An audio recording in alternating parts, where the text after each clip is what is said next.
Welcome back to another edition of Intended Consequences, the official podcast of the Strategy Corp Institute of Public Policy and Economy. I'm your host, Sebastian Lebrec. Today, I'm pretty excited because we're talking about sports. 2026 is a busy year in sports with the Milano Cortina Olympics and Paralympics and the FIFA World Cup taking place in Canada, Mexico, and the United States. Soccer or football will be very top of mind in the next couple months. These mega events are so large and global that they go well beyond sports. It's not only about who gets the gold medal, they're highly political and extensively covered by the media. There's several dimensions to these events, and I wanted to unpack those today. And I found us the perfect guests to talk about sports diplomacy, media, and mega sporting events. Cecilia Arregui Olivera and Vitaly Kazakov are postdoctoral fellows at the Media and Journalism Studies Department at Aarhus University in Denmark. They have an exciting research project coming up on the FIFA World Cup, but more on this later. Thank you so much for being here. This is really exciting. So, as I mentioned, some people might look at the FIFA World Cup and the Olympics and think, those are just sporting events. Why do you think these mega events are not just about sports, and people in diplomatic and policy circles should really pay attention? Cecilia? So sports mega events, like for instance, the World Cup, Olympic Games are some of the biggest examples of that, have historically been always linked to national conflicts, identity politics, geopolitical rivalries. Even when for the longest time we've heard this narrative of sporting events being apolitical events that promote global unity. And so we can even start from like ancient Greece and this concept of sports events as bread and circus, right? Which the idea is keeping the citizenship entertained so that, they forget about the sort of mundane and bad things that are going on around. And this has happened throughout history as well. I even think about, for instance, sporting events during the dictatorships in Latin America, for instance, when Argentina hosted the World Cup in 1978. But then we can also think about a lot of different boycotts, starting from the first World Cup that Uruguay, my own country, hosted in 1930, where a lot of major European nations actually boycotted. And it was a mix of economic reasons, of it being really expensive and hard to cross the Atlantic at that time, but also a sort of protest that Europe was not the first host of a FIFA World Cup in history. There were also boycotts later on in the 1980 Moscow and the 1984 Los Angeles Olympics. We can also think about, for instance, the 1972 Munich Olympics with the Black September murders, the famous 1936 Olympics in Berlin that were exploited by Hitler as a propaganda tool. So the examples of how politics get embedded into sports are massive and in a lot of different ways. And also, lastly, I will say that mega events are also used to enhance and to construct national identity and as tools for soft power for both the internal populations of the hosting countries, but also sort of to enhance the image of the hosting countries for the rest of the world, right? And so, for instance, in this sense, then all of these events are wonderful cases for following and for investigating for anybody who is interested in politics, in diplomacy and economics, or in media as myself. So we'll be talking about sports washing during this episode. Could you tell us what this concept refers to? Because this is really important. Vitaly? Yes, of course. So sports washing is a term that really came into prominence only within the last few years. I was writing my PhD last decades on the Sochi Olympics in Russia, and I don't think you would find that words anywhere in the pages of my dissertation, which is a bit interesting because you would think from this day and age that sports washing would be quite central there.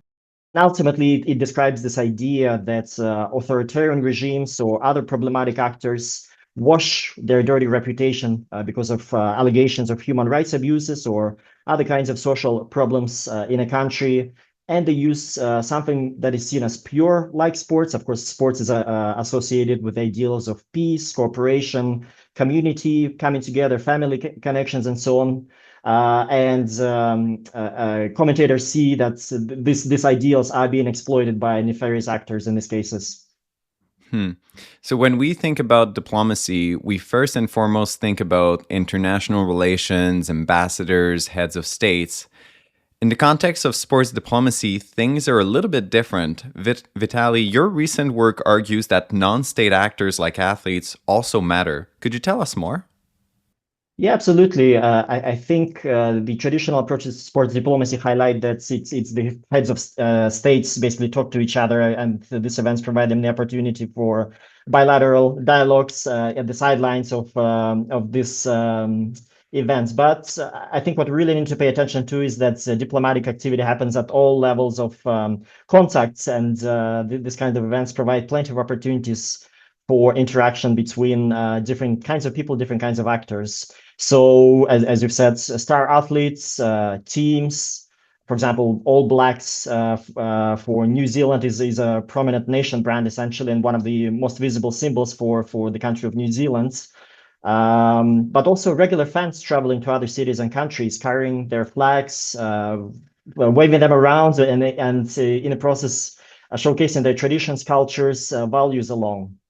I think the star players really play a crucial role here. There's an interesting case of star footballer Lionel Messi, who was cloaked in this traditional Arabic dress called the bisht when he was lifting the World Cup trophy for Argentina when that team won it in Qatar, the last men's World Cup. So some colleagues suggested that this was a clever example of a diplomatic action by the organizers of the Qatar World Cup, that it wasn't the national flag of Qatar that they put around the shoulders of Messi, but it was this cultural element that was very familiar to people across the Arabic worlds. And essentially that it was a demonstration of Qatar's efforts to leverage its cultural and political power in the whole of the Arabic world by utilizing the star status of Messi, who went along with it and was happy to wear it, of course. So athletes ultimately themselves act as powerful diplomats on behalf of their cities, regions, countries, and they, of course, choose different causes, ideas, or policies that they promote or criticize, and people do pay attention to it. And just to finally to mention that fans are, of course, the small, in quotation marks, diplomatic actors for countries. The way that they behave, the kinds of chants they sing really tells a lot about the country, the culture, and it has a powerful effect. So another important non-state actors is corporations. And we know that large corporations spend a lot of money to sponsor sports mega events. Why do you think companies willingly participate in so-called sports washing events in some case? Is it because the benefits outweigh the risks?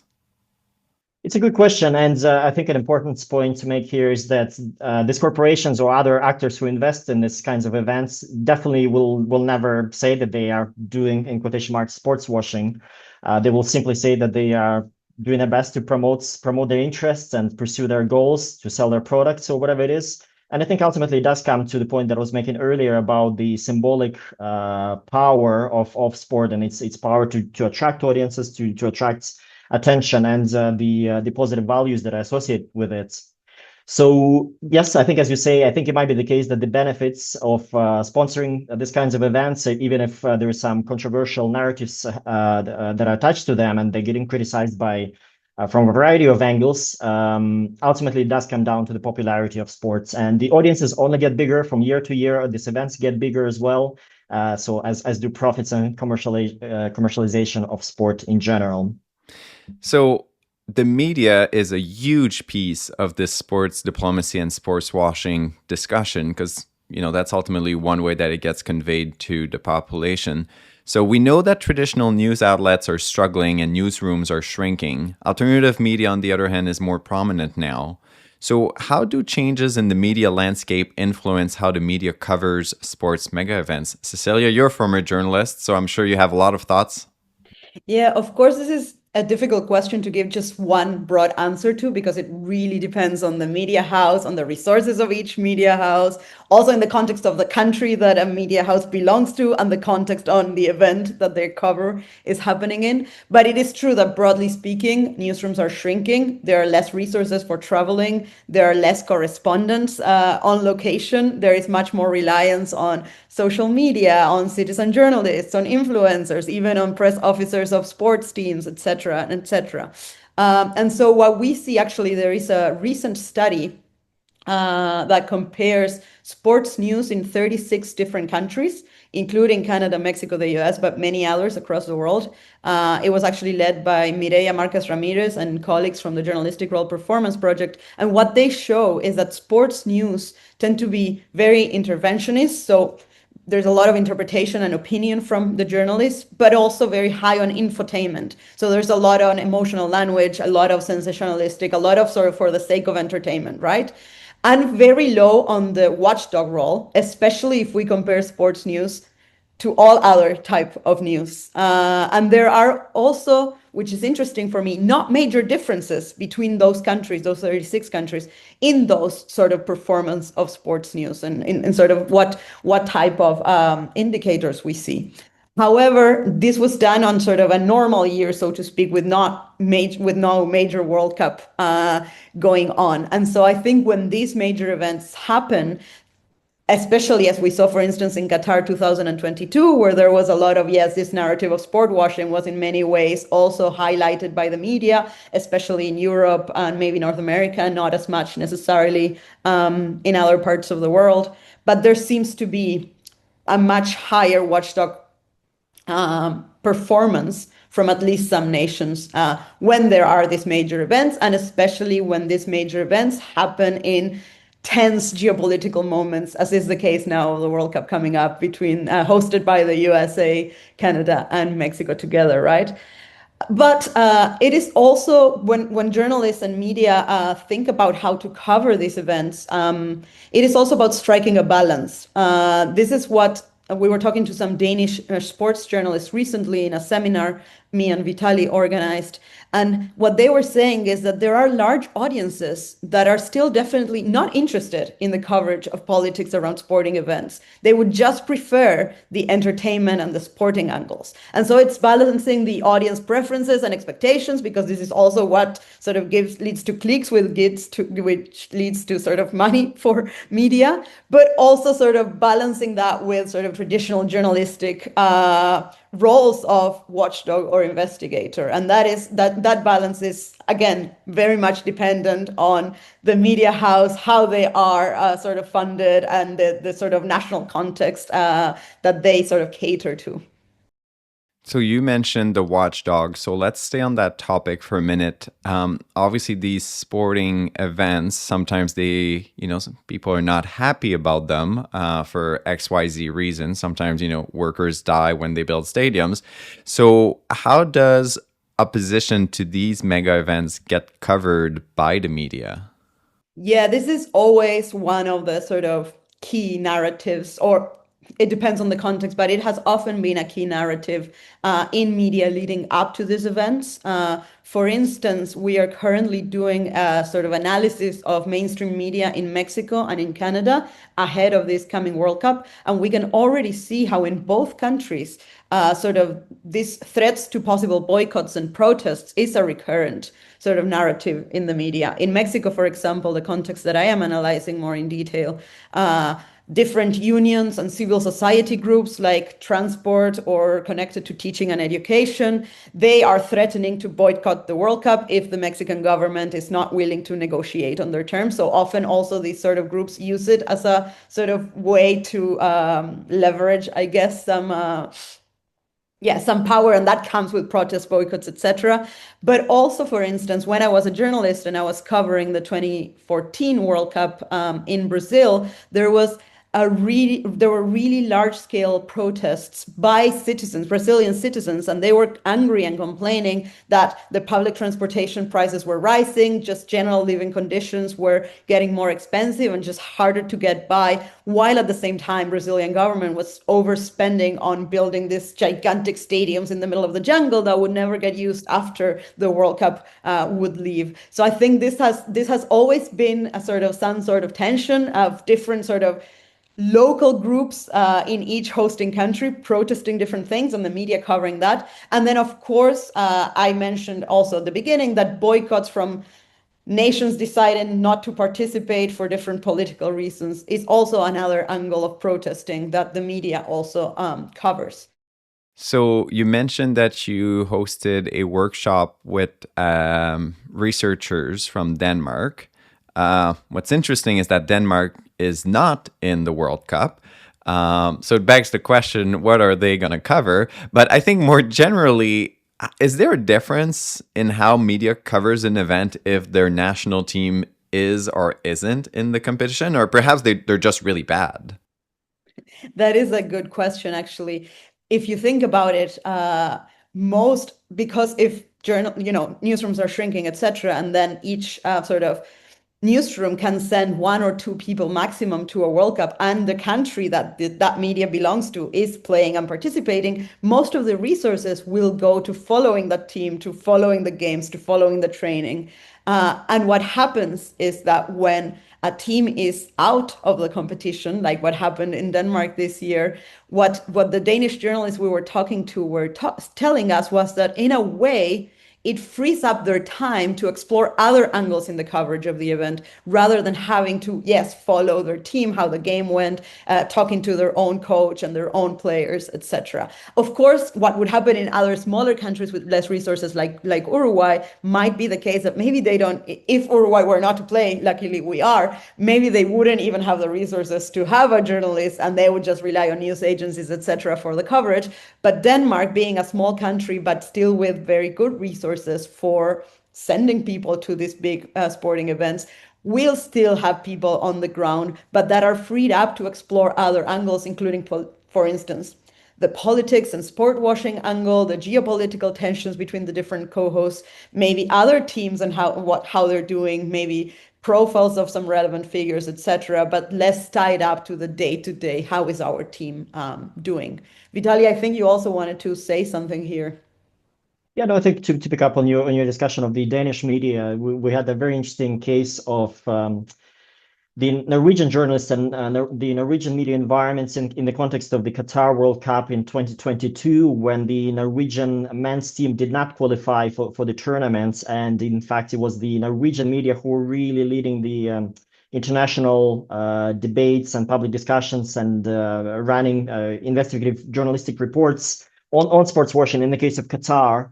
This is perhaps one of the countries where the calls for the boycott of the Qatar World Cup were heard the loudest, because the journalists had the space to essentially to focus on that and not being distracted by their team, not making it, so not being present and not playing games in the tournament. So it will be quite interesting this summer to see how the Danish media environment changes when the Danish team is not there this time around, and they still, of course, have this quite an intense tension with the US around the debates around Greenland. So it really provides an interesting context to pay attention to how the journalists go about their job and what is it that they're covering.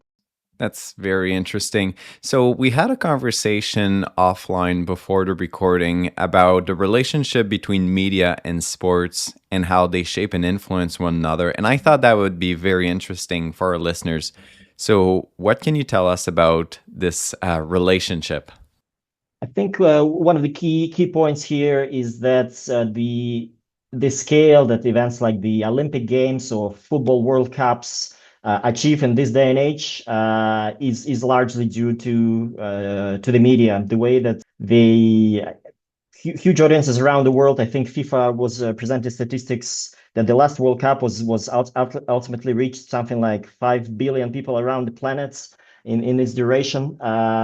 Really tells you that it is a global event, and it wouldn't be so if it wasn't covered by the media, of course. So I think the two go hand in hand. So on the one hand, sports provide the excitement, the social ideals and values and things to strive for.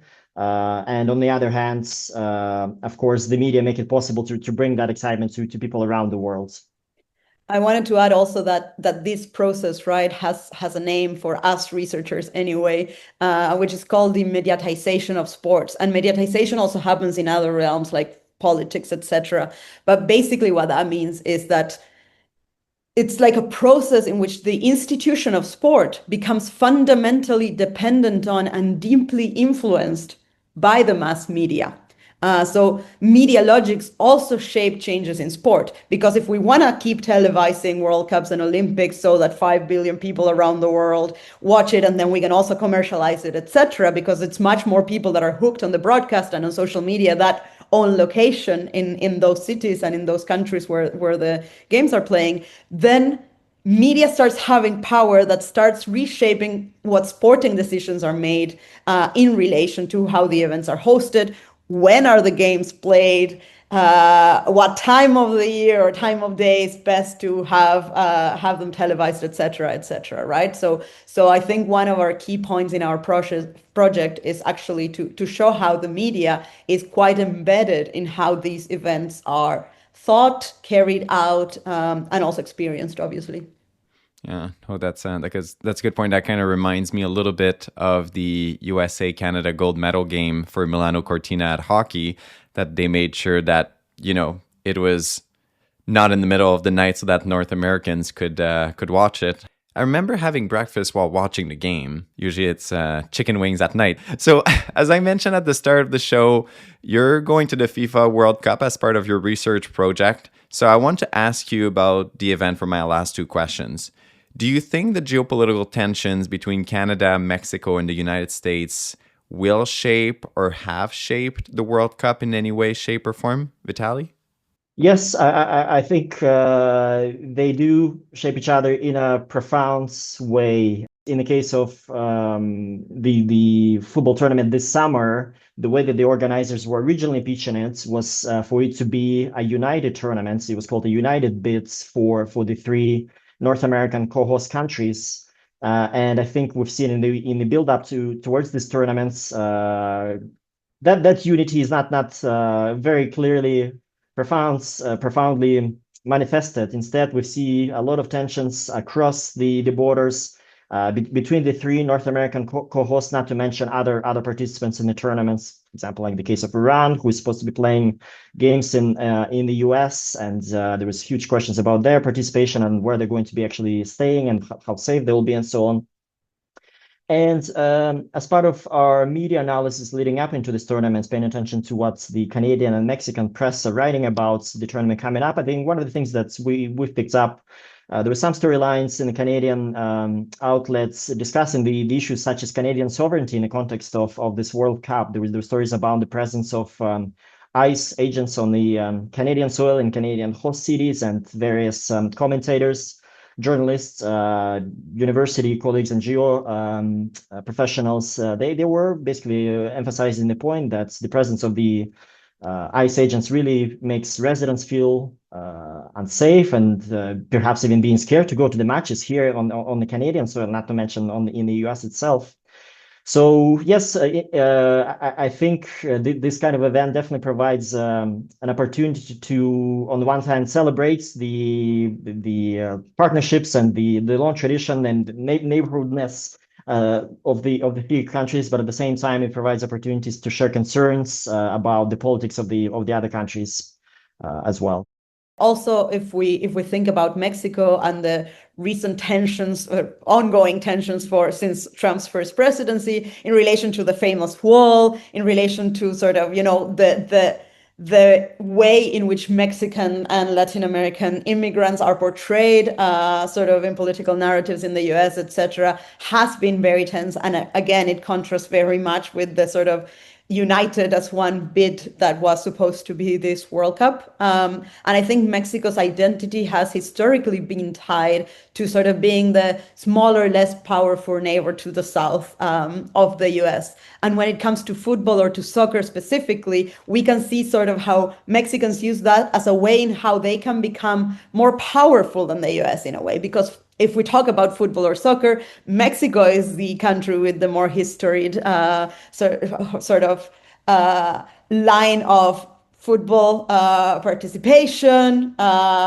fandom.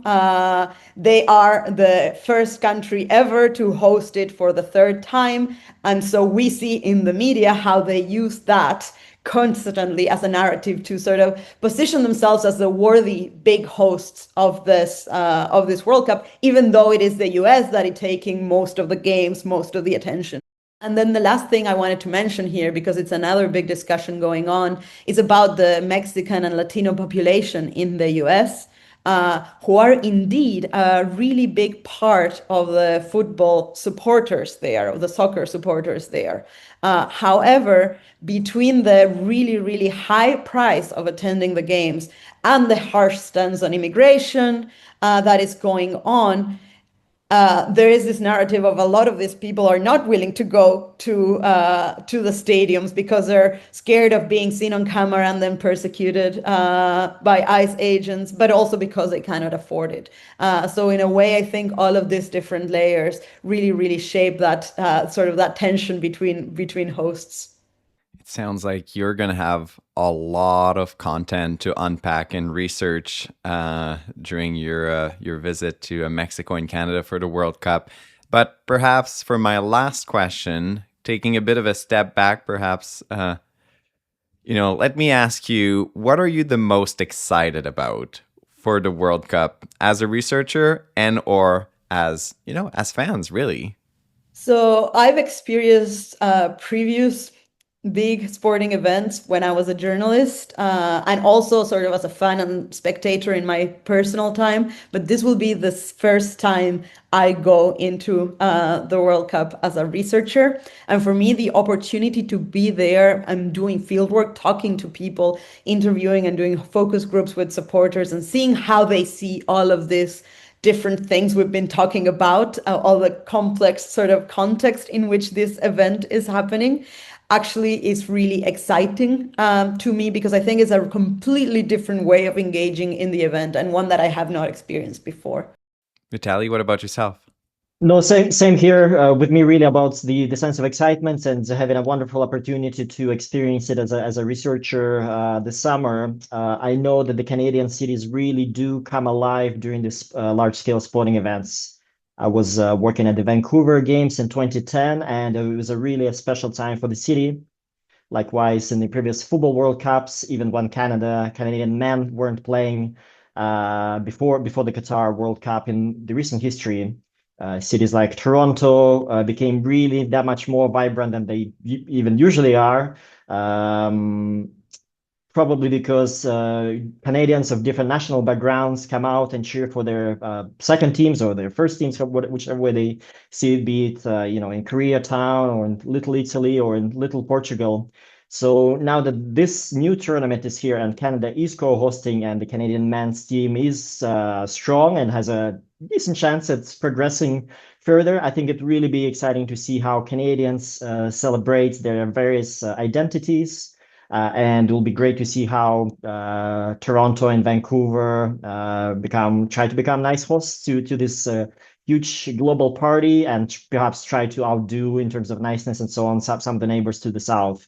And of course, all of this taking place against the context of political tensions, which have been discussing. So, as you say, I think it will be an exciting time on multiple fronts. So, really can't wait, and hopefully we'll get the chance to share some of our results and insights at some point later once we're back. Well, that is a great way to conclude the episode and put a nice little bow on the conversation. We don't often talk about sports on this podcast. And as I mentioned at the top of the show, sports isn't, especially these big events, it isn't just about sports. And you guys did a phenomenal job demonstrating why that is and how, other important aspects of these competitions, such as sports washing, such as, the media coverage, such as sports diplomacy, these things really matter. So thank you so much for making the time to come on the show today. And I hope you enjoyed the World Cup. Thanks very much. Yeah, thanks a lot. Thank you for listening to Intended Consequences. The views expressed during this podcast are not necessarily the views of Strategy Corp. All rights for this episode are reserved, and the guests on the Intended Consequences podcast might be current or past clients of Strategy Corp. To find out more about the work of the Institute and to subscribe to our newsletter, visit our website at strategycorp.com/institute and make sure to follow us on Twitter and LinkedIn. I'm Sebastian Lebrac, and I intend to talk to you again next episode.